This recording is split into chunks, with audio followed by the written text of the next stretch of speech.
Brattleboro's community talk show. I'm Wendy O'Connell, and my guest today is Ann Braden. I'm very happy to have Ann on the show.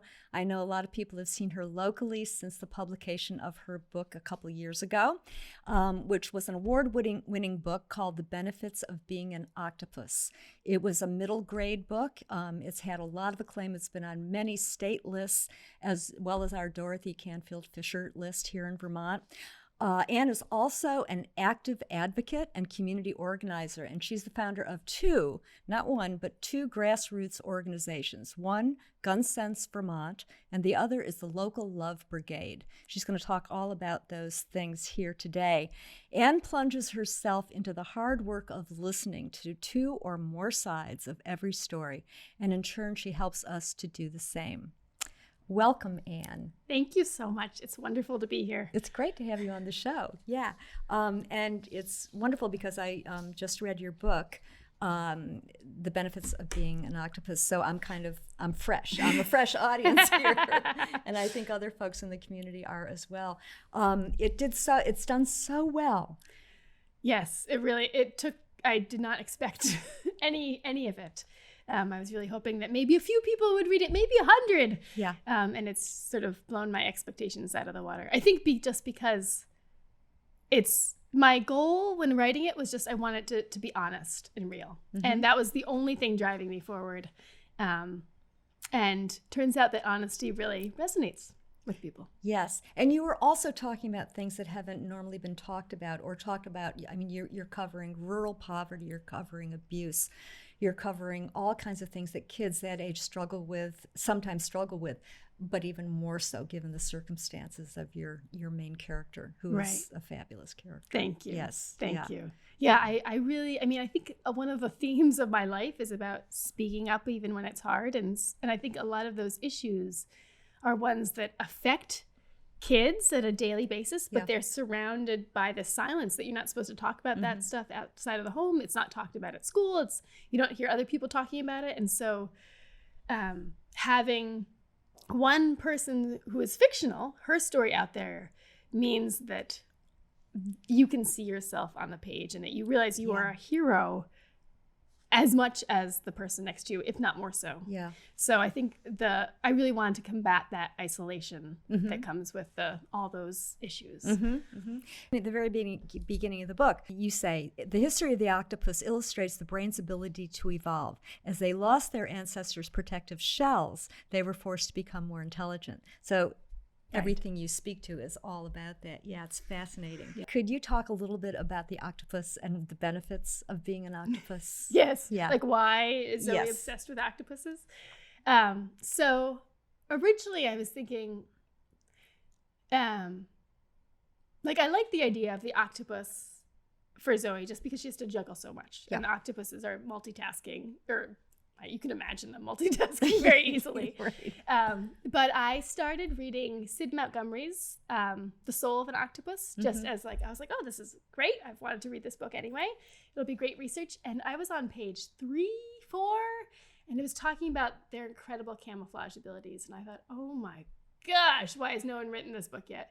Because the camouflage piece for the octopus fits in at so many layers. You have Zoe, who wants to be completely invisible at school. You also have, one of the things I wanted to really explore in the book is the judgments that go across between the people that maybe have moved to Vermont in the last few decades and the people who've lived here for a long time. And one of those things is about guns. And there's this character, Silas, who hunts and who's a wonderful kid and who gets completely judged by his classmates. And so that idea of camouflage was something that already was going to be in there. And I thought, oh my gosh, this adds this whole nother layer. And really, I mean, octopuses are incredible with their ability to, so they're able to camouflage because their skin basically is a brain in and of itself. And it can change both color and texture to match its surroundings, which is incredible, instantly. And they also, this didn't actually ever make it into the book, but one of the things I learned from Cy Montgomery is that if you are shaking hands with an octopus, if it's a more extroverted octopus, they will be able to taste you with their little suckers on your arm and tell what medicine you've had in the last 72 hours, your chemical makeup of your of your body. And so it just, one of the things I found so fascinating was how they have evolved on a completely different track than we have. Right. But they are still so intelligent. Yeah.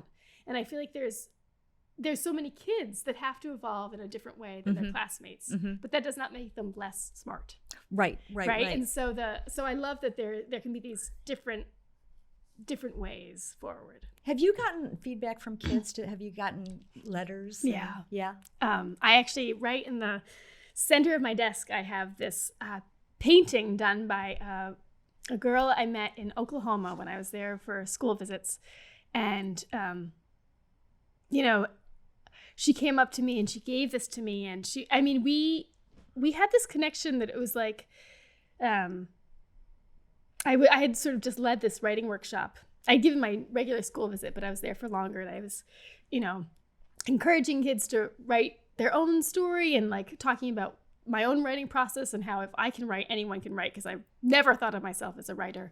And she was, sitting at this table by herself. And so I sat next to her later when I had a chance to sit down, and she was writing her own story. She's like, this story is my story. Like, the benefits about being an octopus was her story. And so now she's writing her own version of it. And we're still in touch. Like, it's just, it was such a powerful meeting. And I feel like for so many of those kids, like there's so many kids like her, and the power of that feeling of like, I have strengths. Like, that's the thing about Zoe, the main character, is like, you see her strengths. You do not see someone who needs to be pitied. You see someone who is incredibly strong, overcoming these obstacles, and is like, has, this huge headwind that she has to go against. But I think that when those kids are seeing themselves, they are seeing themselves in this much more positive light than they've ever seen themselves before. And so that's really what I get to see the reactions to, which is an amazingly powerful thing. Yes. And to, I would think that to see that how the book works for kids. Right. And you never know. When you're writing, you're in a vacuum in a lot of ways, but to see it. So how did you come to this? Because you said that you didn't set out to be a writer. You didn't study writing. Right. Yeah. So how did it happen? Well, I was a middle school social studies teacher, and I was at BAMS for a few years. Before that, I taught in Massachusetts and Connecticut. And when my first child was born, I was sort of stuck on the couch. It was one of those babies that does not sleep without being held. And so I was sort of like stuck here for hours at a time. And I was reading a ton. Thank goodness for the library. I was like, reading all the books about composting. I was really into composting suddenly. And then I was reading some memoirs. I read Louise Erdrich's Blue Jay Dance, which is about her first year of having a baby. And I was like, oh, great, this will be a good book to read. She has a baby, I have a baby. And there was just one line in it where she's talking about going through the woods with her baby to her writing studio. And I was like, oh, wouldn't that be so lovely to be a writer? But then I thought what I'd thought for the previous 30 years of my life. I was like, well, I know writing is something I know I can't do. But I was still stuck on the couch for 3 more hours. And at some point in that time, I asked myself, but if I was going to write something, what would I write? And honestly, it was just giving that space for that question. Like, you think that you can't do something, and then you're like, okay, but if I was going to do it, how would I do it? Yeah. Like, just see what happens.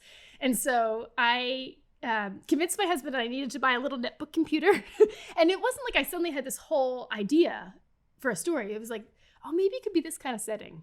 And then the next day I was like, oh, maybe it could be this kind of character. And then the next day was another little detail and another little detail. And you do that for 2 months and you start to have a story emerge, whether you like it or not. And so I had this little netbook computer. I had my, netbook computer here, baby here, typing one-handed, which meant that like my sentences were so short. And I was like, oh my goodness, I got to the end of the sentence. But I had the time and I just kept going and going. And I thankfully read Anne Lamott's book, Bird by Bird, which said, if the first draft is really bad, you're doing it right. So I was like, I'm doing this so right. And so, I kept going and I got to the end and I thought, oh my gosh, like the power you feel when you created an entire world of people that did stuff because you told them to. I mean, it was when you're stuck on the couch, like it's a great feeling. And it's also, there's a great shout out for breastfeeding, right? I know the things you can do. Yes, really. I could, yes. Dawn Kursula, who led the New Moms group, I feel like she is probably at the beginning of my entire writing career. Yeah. So then it was that was my first book and first manuscript. And I was like, oh, well, how do you get published? And I did a lot of research and I got rejected. And the research said basically, my research from Google in this case was that it takes about 7 years to get published. And I was like, that's a long time. I was like, well, but I have some years being home with a baby and then hopefully there'll be another baby. And it's like, I'll just go for this. And honestly, it took 7 years. It was really? It took 6 manuscripts. The Benefits of Being an Octopus was my 6th one. So they it was just like, how do you keep going when you're rejected all the time? Like, that's what makes an author. Whereas if you were doing a day job or something else, you wouldn't you wouldn't keep going and going. I could not have possibly been teaching and writing at the same time. Right. Some people do that, and I think, wow, those people are not human. Yeah. And so you were teaching at Brattleboro Area Middle School, and did you cull stories from that time? Having known hundreds and hundreds of students over the past decade, it was very easy for me to write 12-year-olds. I'll put it that way. Yeah, and you like that age group too. I love it. It's the time when you're just starting to open up to see other parts of the world, but one of the things I love about teaching them is that they feel like they're so opaque or actually so translucent at the same time. So the contrast is a beautiful thing. Yes, it is. And I think that all of us can remember that experience too, for each of us, what it was like. Going back a little bit, what was your experience like growing up? Was there anything from your own life? The idea actually came from Elizabeth Ermigar, who's she had been a guidance counselor at Academy School, and our kids were both preschoolers together. And she was saying to me one time, she's like, our kids never see themselves in books. You're a writer. You should write that book. And this was after I'd written 5 books that hadn't gotten published. But I was like, I don't know if I can write that book. It kept sitting with me for a few months. And at some point, I just sort of woke up and I thought, oh my God, I completely know Zoe. And when I thought about it, I realized that I could draw all my emotional life from when I was growing up. So I didn't have the same financial situation, but I grew up in a town where most people lived in a nicer place than I did. Most people had 2 parents. I had 1. I had a single mom. And so I decided clearly they're better than me. Like it was like it was not a conscious decision. It was just like, well, when I see them raising their hands, it's because they have important thoughts. My thoughts are not important. And so I never raised my hand. I didn't think I could write, of course, because you have to think your thoughts are important to write them down. And it was really, it sort of shaped my entire upbringing. Even though like I didn't have a lot of the other obstacles that Zoe had, I still was emotionally feeling like I wasn't worth it. Yes, right.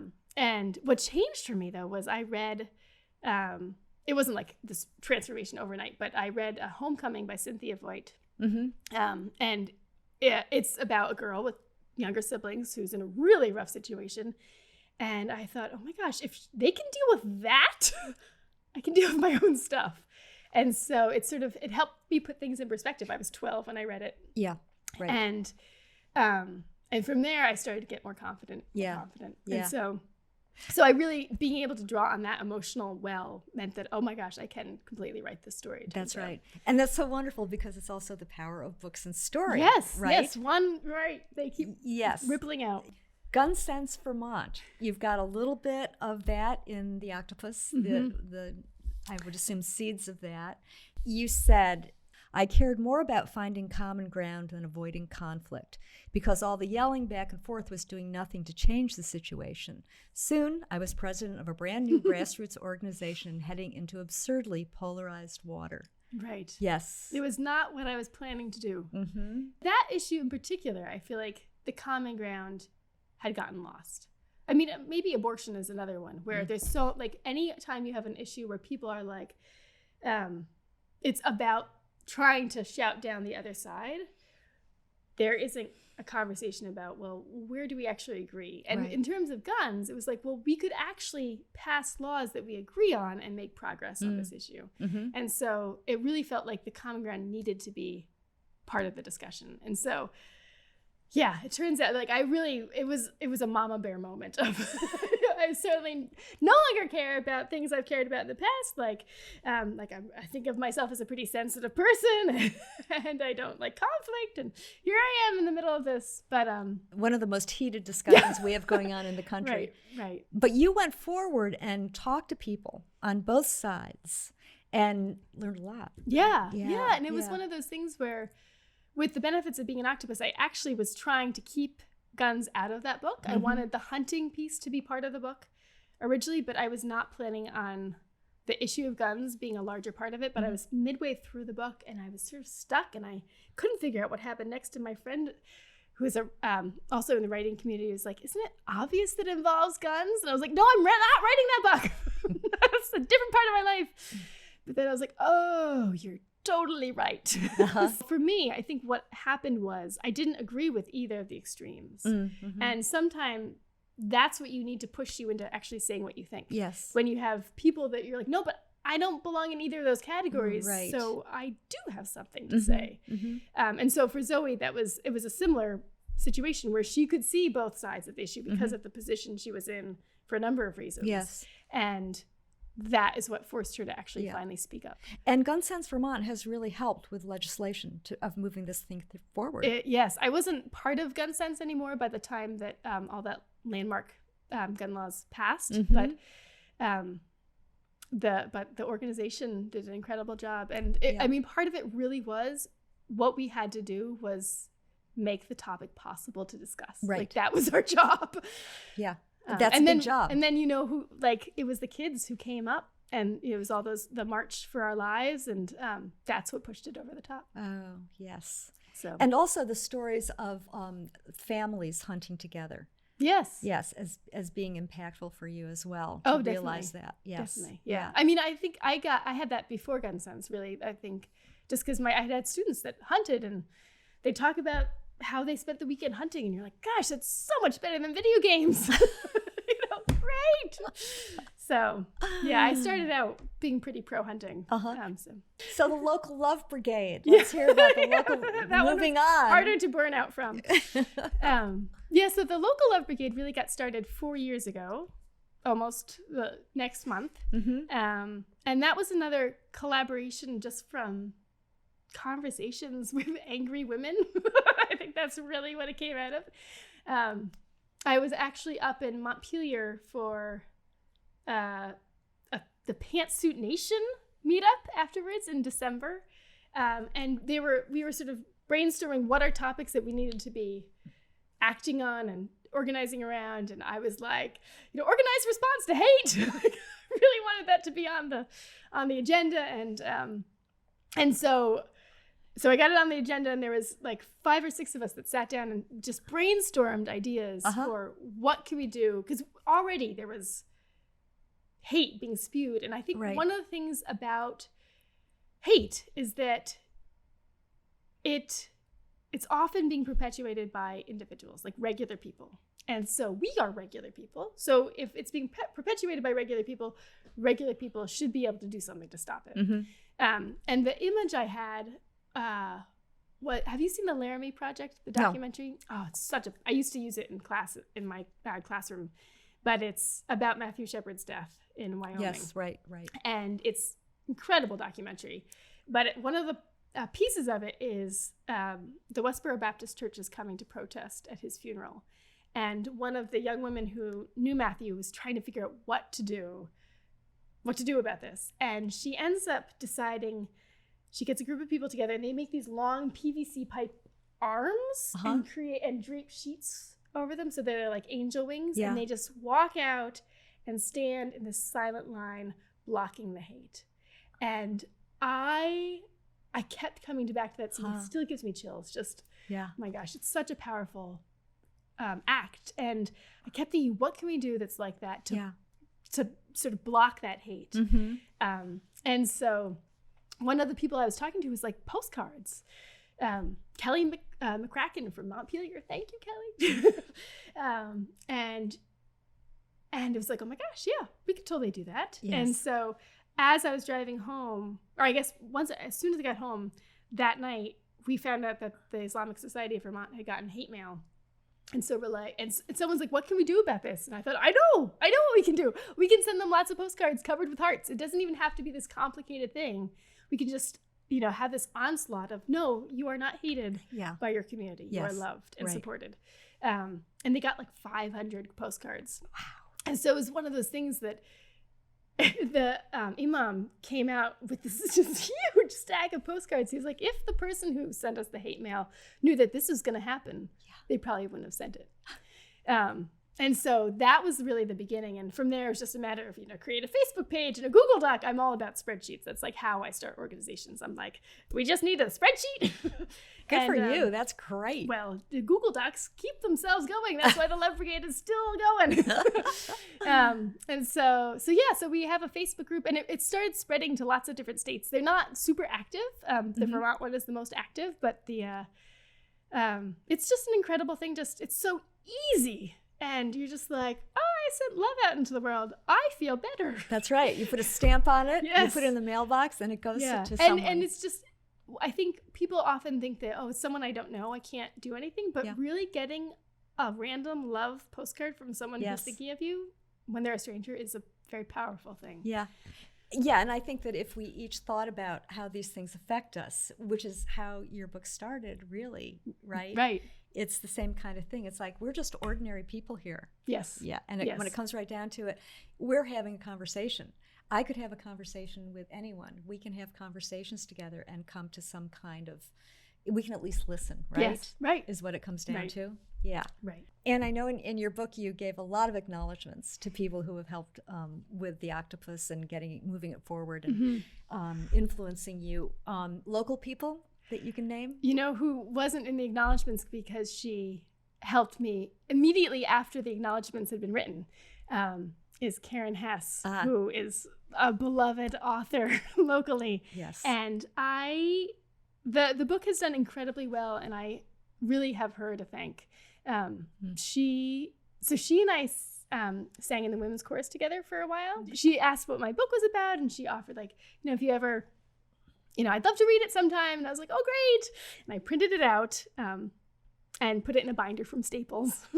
And I delivered it to her house. And then I tried to forget about it because I figured I'm never going to hear anything again. But I've given my book to Karen Hess, and that's an amazing thing. And then about a week and a half later, I was coming back actually from a writers' conference in Massachusetts. And I live on Western Ave, and we have this long driveway, and I was waiting to turn into my driveway because there's people walking along the sidewalk, and I was like, don't run over the people. And then they didn't keep walking along the sidewalk. They turned up my driveway, and I thought, okay, well, I slowly turned into the driveway, and they're slowly walking up the driveway. And my car is electric, and so it makes no noise. So they do not hear me behind them. And so we're just sort of creeping up the driveway together. And I was like, I think that's Karen Hess with her husband, maybe? And I was like, would she be at my house if she hadn't read the book? And so I have this like sort of long minute to be like, has she read the book?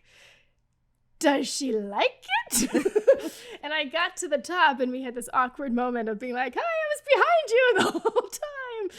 And she handed me the binder, and she said, my blurb is inside. It was exquisite.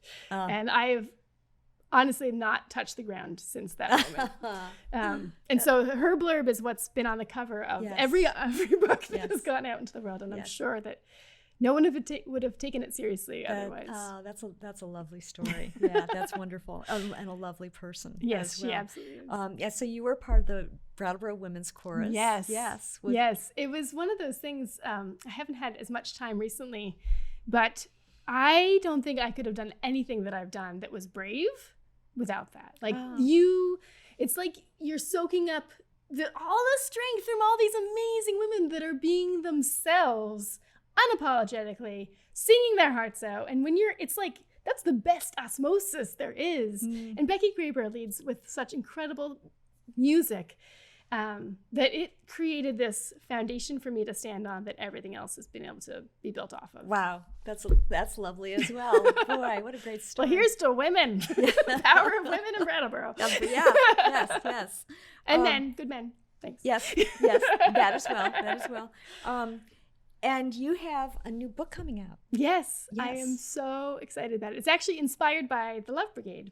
Oh. So another thing that has grown out of this community, where you see the power of, what one action from a stranger can have these ripple effects that go out. And so it's about these 4 kids that live in different parts of the country, and it explores political divides and gender boxes, like how we judge people based on gender, and how one action from a stranger can have these ripple effects that go out and out and out and affect things in ways that you wouldn't expect. Yeah. And so it's really about connection, even when there is wide difference. Mm-hmm. And it's coming out with my dream editor, Nancy Paulson, who has been absolutely incredible to work with. She's Jacqueline Woodson's editor. She's like the top of the children's literature community, and it's been amazing to edit this book with her. The cover was just revealed, so I'm super excited about like all the things that will be coming, the next 6 months.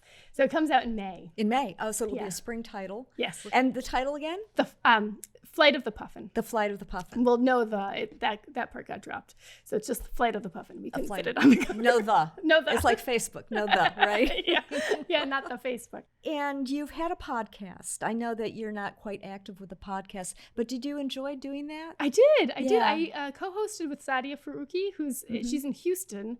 She's Pakistani American, and together she would do book recommendations and I would do interviews with librarians and educators, all focused on books that bridge divides. So I think both of us are very focused on finding those ways to bridge. Like she has been an interfaith activist before, and it was just really great to work on it together. Yeah. She has an early chapter book series, Meet Yasmin, which is fabulous. It's one of those really early readers that is fabulous and also totally accessible to a lot of readers, early readers.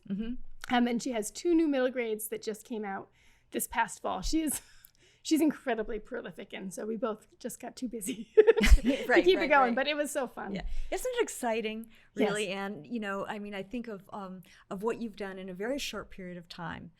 Something that you didn't expect to do, but you are bridging a lot of divides and you're bringing a lot of people together. And I think, what we've talked about here today, we're seeing the possibility of, again, of, as you say, if either extreme, if we can start coming together and just in conversation, it can make such a big difference. Yeah. Well, when I think about the time period, I think probably maybe having a really polarizing person in the White House pushed all of this forward in my plate, and I think that sometimes that, it can be a motivating factor. That's right. When you're like, oh, not like that. I want to do something completely the opposite of that. Yes. Right. At the same time, hearing what they're saying. Yeah. And hearing the fact that they have a lot of people who agree with them. Well, that's the thing that I find it's been sort of trickier to watch, because right now, it's so easy to, I went to Kansas and Oklahoma and West Virginia and North Carolina, Tennessee, so many states that are pretty red in terms of the map, and so many states where it was so easy to talk about these issues. And so when you get to the person level, our hearts are the same.